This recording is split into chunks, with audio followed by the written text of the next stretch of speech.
નમસ્કાર, ગુજરાત 18 લાઈવમાં આપનું સ્વાગત છે।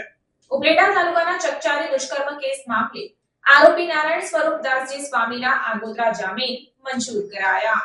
રાજકોટ જિલ્લાના ઉપલેટા તાલુકાના ખેડસરા ઘેટિયા ગામના ચર્ચાસ્પદ બનેલ દુષ્કર્મનો મામલો ખેડસરા શ્રી સ્વામિનારાયણ ગુરુકુળના બે સ્વામીઓ કે જે શાસ્ત્રી નારાયણ સ્વરૂપદાસજી સ્વામી અને તેમના શિષ્ય સ્વામી ધર્મ સ્વરૂપદાસજી સ્વામી અને સેવક મયુર ઉકાભાઈ કાસોદરિયા વિરુદ્ધ દુષ્કર્મની ફરિયાદ નોંધાઈ હતી।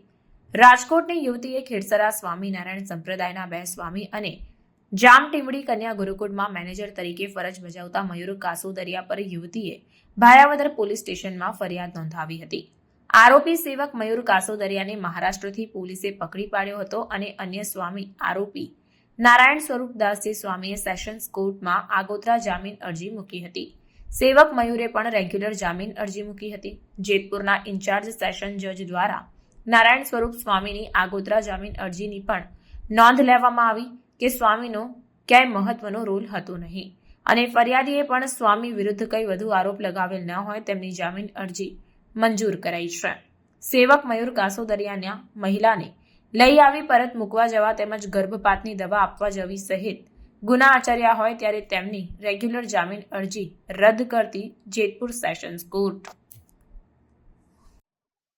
હું બાબુલ એ જુનેજા એડવોકેટ ઉપલેટા છેલ્લા ઘણા સમયથી ઉપલેટા તાલુકાના ખીરસરા મુકામે આવેલ સ્વામિનારાયણ ગુરુકુળમાં એક પીડિતાએ દુષ્કર્મની ફરિયાદ આપેલ હતી। જે અનુસંધાને મુખ્ય આરોપી હાલ નાસ્તા ફરતા હોય અને ખોટા આક્ષેપોવાળી ફરિયાદ નારાયણ સ્વરૂપદાસજી વિરુદ્ધ આપવામાં આવેલ હતી। જેની આગોતરા જામીન અરજી ધોરાજી સેશન્સ કોર્ટમાં દાખલ કરવામાં આવેલી હતી।